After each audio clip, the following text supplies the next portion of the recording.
Bien, en tant que président de Paris-Sorbonne et votre hôte ce soir, docteur, c'est pour moi un grand honneur que de vous accueillir pour l'association des jeunes internationalistes à l'UNI, l'université Paris 2 Panthéon-Assas, l'université Paris 4 Sorbonne. Elle unit les juristes et les économistes d'un côté, les littéraires de l'autre. Malheureusement, la première victime que j'avais soignée, ce n'était pas une femme victime qui venait pour accoucher, mais c'était une femme qui a été violée.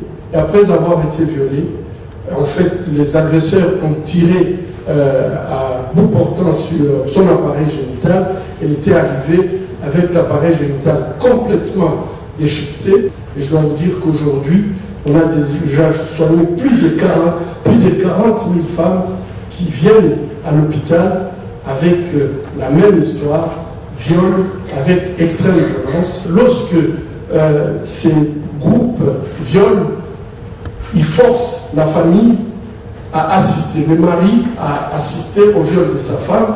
Les enfants assistent au viol de leurs parents. On a vu que 300 femmes dans un village pouvaient être violées en une seule fois. Ce sont des viols qui sont systématiques, puisqu'elles ne tiennent pas compte en fait de l'âge des victimes. Nous avions soigné des enfants de 6 mois. Et nous avions eu des femmes âgées de plus de 80 ans et qui ont été violées. Or, les femmes se sont violées en Afrique et je ne vous ai vu nulle part dans aucun pays africain. Est-ce que ça veut dire que vous n'êtes pas soutenu par nos dirigeants? Est-ce que ça veut dire que nous, Africains, nous sommes définitivement condamnés à désespérer non pas de notre continent, mais de nos dirigeants? Vous qui êtes ici, vous qui comprenez la question, vous qui êtes convaincus que notre humanité dépend de ce respect de l'égalité des genres. Je suis très heureuse de vous avoir écouté ce soir avec beaucoup d'émotion et je vous félicite pour votre travail, pour briser le silence, parce que ce soit viol en temps de paix ou viol en temps de guerre, c'est la même question.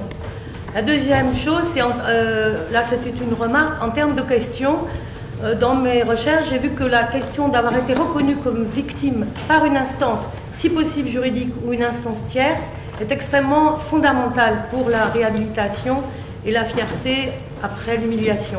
J'ai été dans des endroits reculés où il n'y a pas de route et il y a la seule possibilité d'y arriver, c'est par hélico.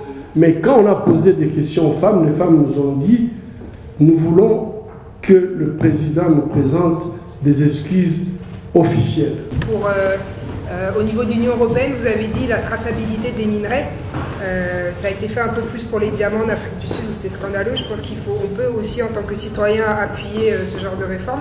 Ma question se portait sur autre chose, c'est qu'advenait-il des victimes avant l'hôpital de Panzi et qu'advient-il des victimes qui sont hors du champ d'action de l'hôpital de Panzi? Parce que j'ai l'impression que les soins que vous apportez sont un peu... Est-ce qu'il y a d'autres hôpitaux qui font ce que vous faites?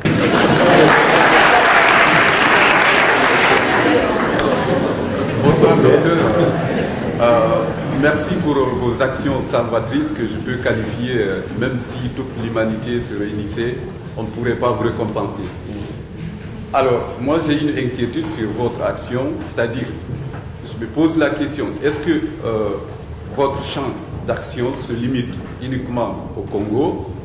Sinon, pourquoi pas faire autant vers les autres pays africains? Aujourd'hui, ce que nous demandons par exemple à la salle, c'est de pouvoir faire un plaidoyer auprès de leurs députés pour que la France soutienne par exemple cette loi au niveau du Parlement européen pour que en fait l'approvisionnement des minéraux venant des zones de conflit, que cet approvisionnement soit contrôlé, qu'on sache où est-ce qu'on achète, une traçabilité de ces minéraux de conflit.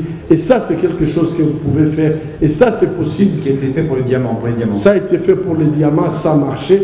Et ça peut marcher pour les minéraux qu'on convoite en République démocratique du Congo. Bon, je crois que... Merci docteur, on va en rester là.